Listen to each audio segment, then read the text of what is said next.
Cara, hoje eu não, sendo bem sincero, hoje eu não sabia o que eu ia gravar. Só que aí eu comecei mais cedo, eu adentrei uma tarefa que eu queria ter feito há muito tempo. Faz muito tempo que eu tenho visto uma ferramenta que se chama Obsidian, que ela consegue fazer uma coisa muito legal. A gente consegue conectar notas e meio que dar um formato para elas. E o que eu acho mais incrível do Obsidian é que a gente consegue ver praticamente como nossa mente é. E eu vou mostrar uma imagem para vocês como que foi essa descoberta da minha mente. Não vou explicar em detalhes o que eu fiz, porque não é bem essa coisa que eu queria trazer, mas eu consegui extrair 2 anos de histórico de conversas com o ChatGPT e movi pro Obsidian. Eu vou girar aqui agora minha câmera para mostrar. Deixa eu distanciar um pouquinho, mas é isso aqui que eu encontrei. Não sei se vocês já viram a imagem da mente de vocês, mas o meu cérebro é esse aqui.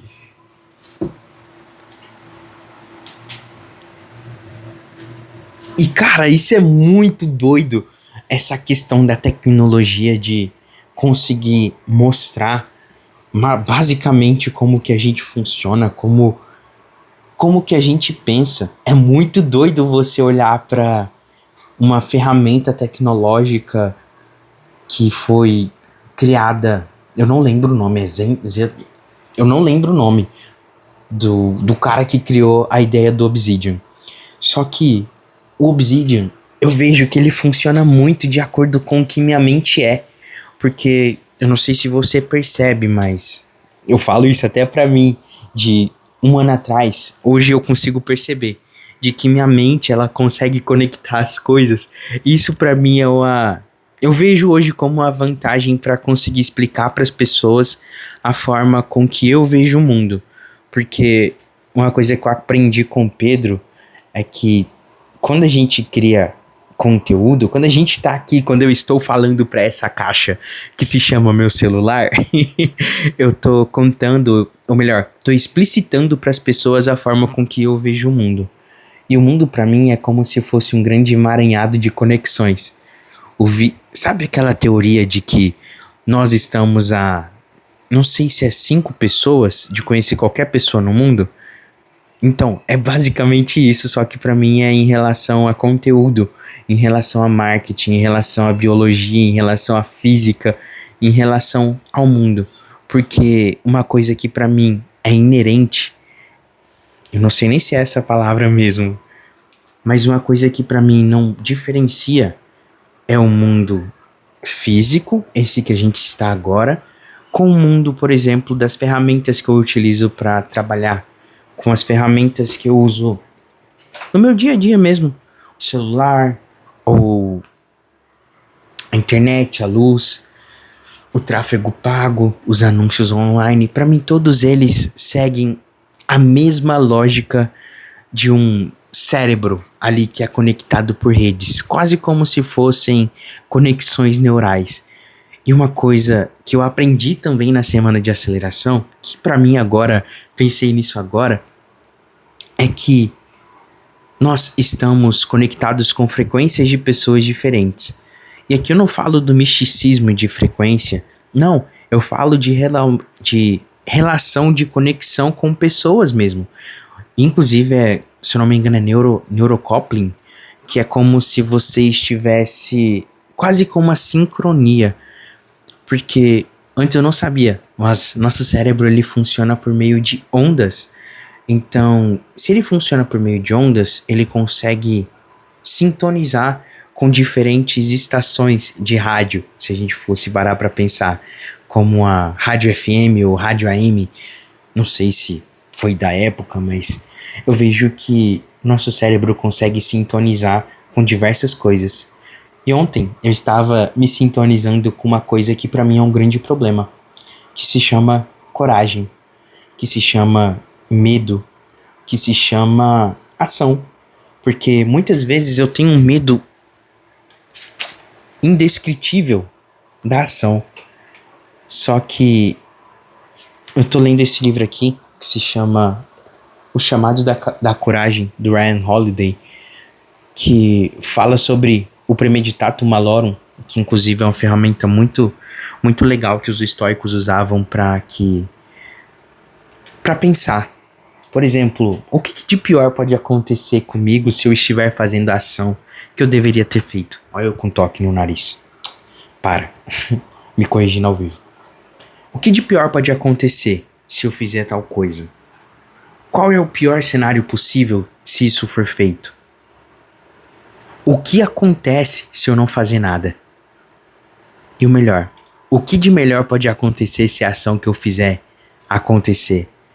Então, ontem eu tava lendo e falei, caramba, cara, por que será que muitas vezes é tão difícil a gente pegar e fazer? E o Ryan, ele explora aqui no livro, eu não terminei de ler, eu até perdi a página que eu tava lendo, mas se eu não me engano, estava página 44, eu li 44 páginas ontem, e tem um capítulo aqui específico que diz que nós vencemos o medo com a lógica. Conta uma história de não é um imperador, que se eu acredito é um general, deixa eu voltar aqui, eu esqueci o nome dele.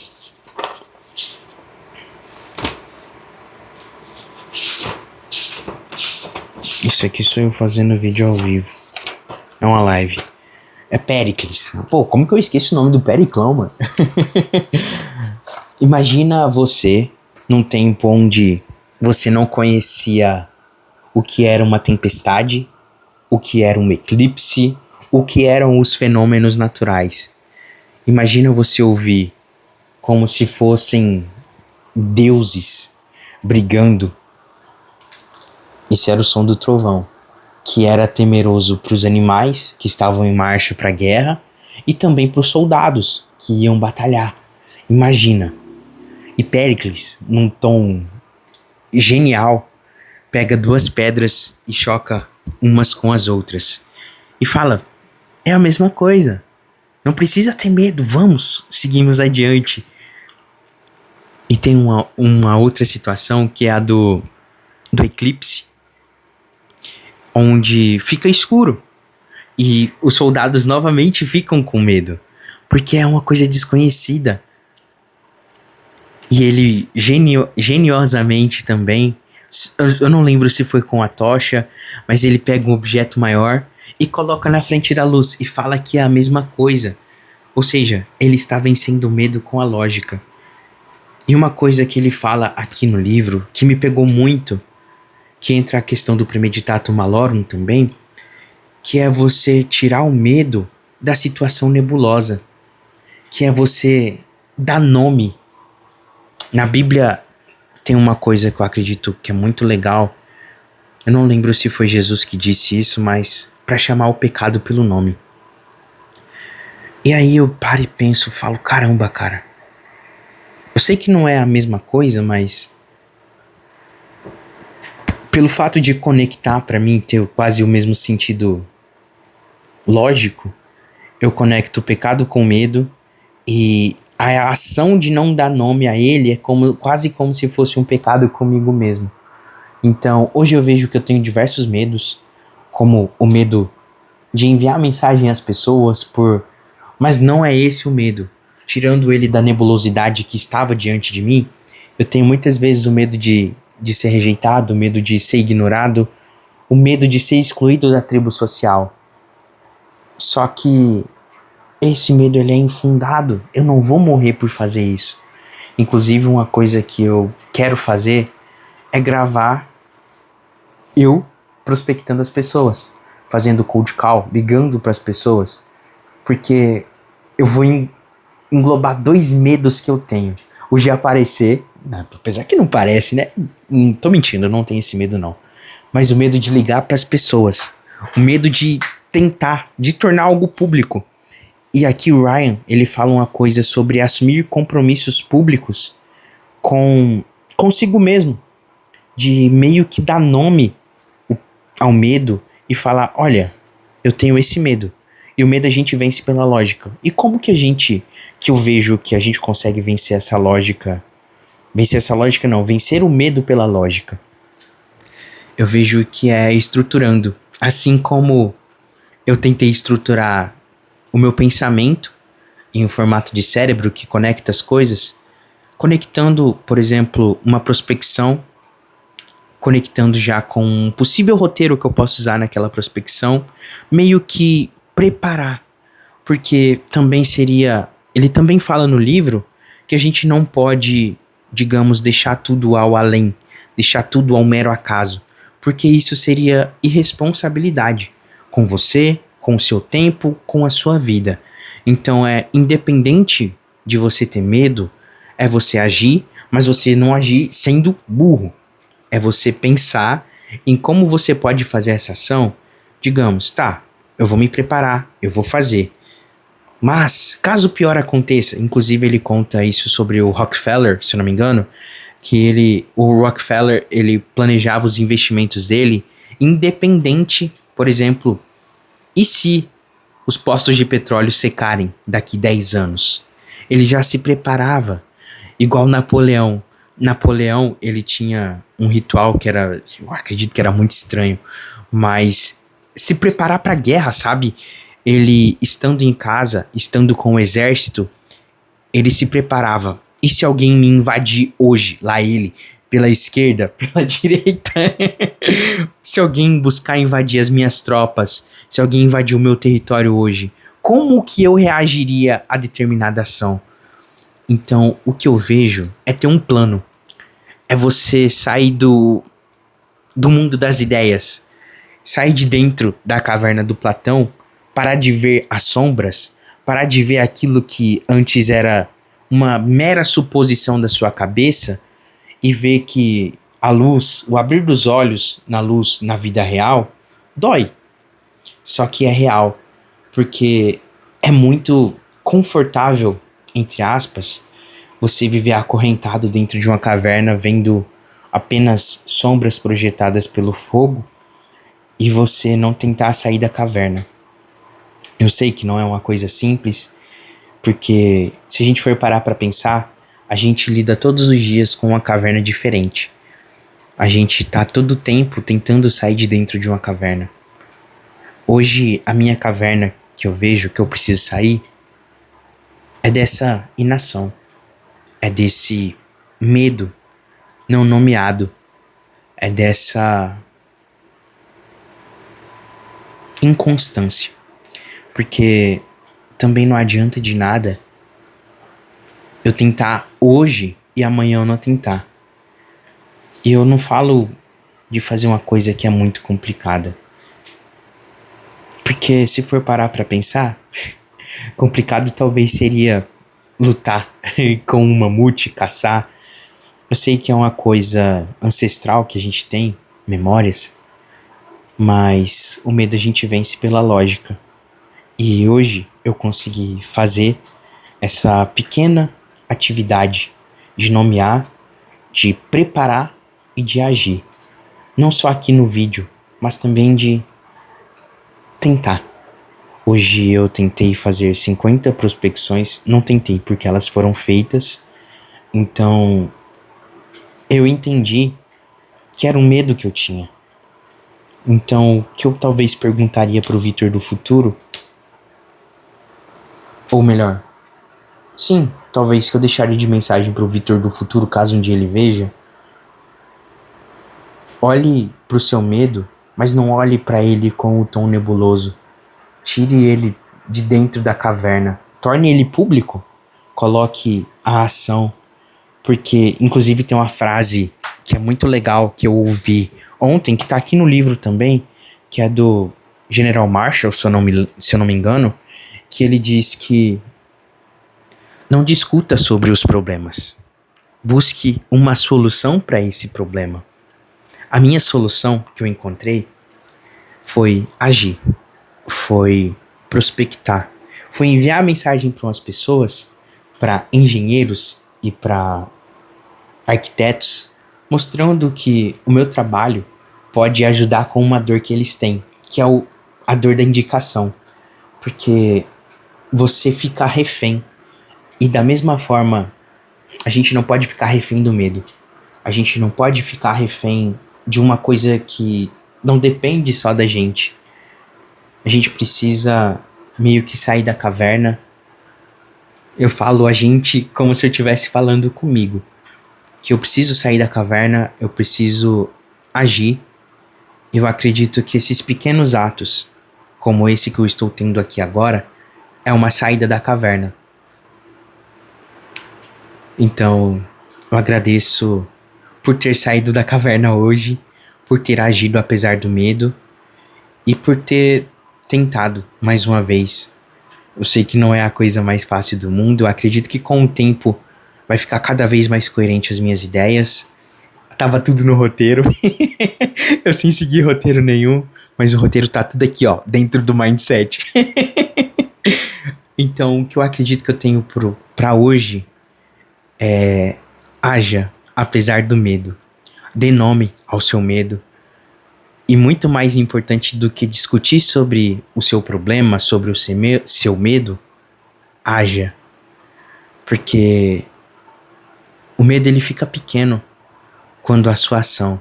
E para finalizar, para contar uma última história que eu li aqui no livro também, essa eu não lembro ao certo quem era o personagem, mas eu lembro do contexto da história. Eram dois americanos, eles estavam tendo que voltar, se não me engano era pro Missouri, não lembro se eles estavam saindo ou indo pra Missouri, mas eles tinham que atravessar rios, atravessar por continentes indígenas, e naquela época eles tinham rixas bem intensas e acaloradas com os indígenas. E eles tinham que atravessar. E isso tinha cascavel, tinha rio, tinha alligators muito provavelmente, tinha uma série de perigos. Tinha um que era um mais novo, um soldado mais novo, e um que era um soldado um pouco mais experiente. Nisso, eles, na trajetória, andando a cavalo, começaram a ouvir o som de uivos de lobos. E o mais novo, ele começou a ficar atemorizado. Eu entendo totalmente, eu acredito que eu não teria uma reação muito diferente. E o outro, que era um pouco mais experiente, pegou e perguntou pra ele: quantos lobos você acha que é pelo som que eles estão emitindo? Pelo uivo deles? Aí ele pegou e falou assim: cerca de uns 20 talvez. E aí eles continuaram cavalgando, e o som ficava um pouco mais alto. De repente, ele morrendo de medo, o coração saindo pela boca, ele viu muito mais à frente, adiante, num pico 10 metros mais alto, ele viu que eram 2 lobos. E o que ele disse pra mim, inclusive eu até anotei aqui, deixa eu só achar.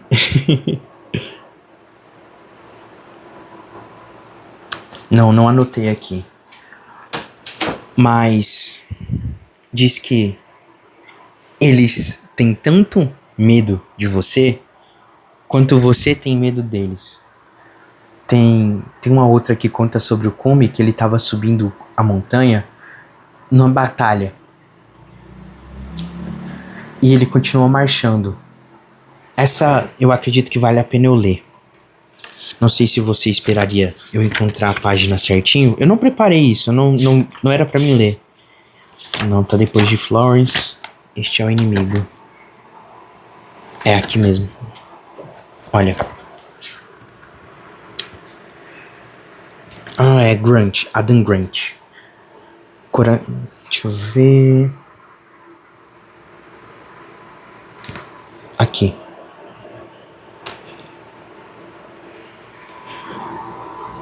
Justamente quando estava com mais medo, quando sentia que não tinha como atacar, lutar, se sujeitar ao terror da batalha.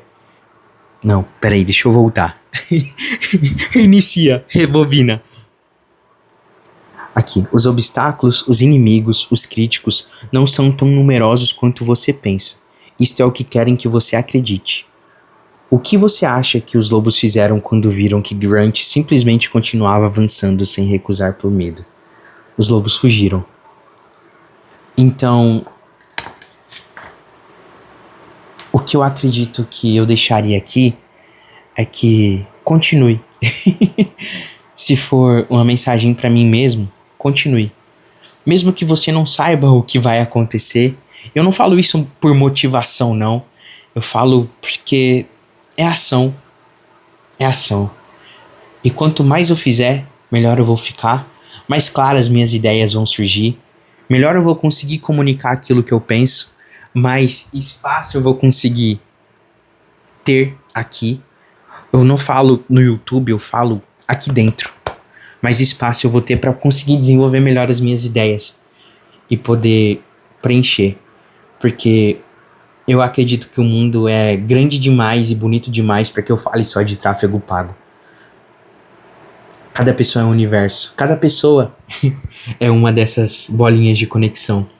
Então eu acredito que estar aqui gravando isso é um ato de vitória para mim. Não sei qual é o seu ato de vitória que você poderia estar fazendo hoje, mas hoje eu consegui ter 2 atos de vitória. Entrei em contato com pessoas e tô aqui gravando esse vídeo. Tô tirando da minha cabeça uma ideia que antes era subjetiva. Eu não sei qual é o seu, mas esse foi o meu.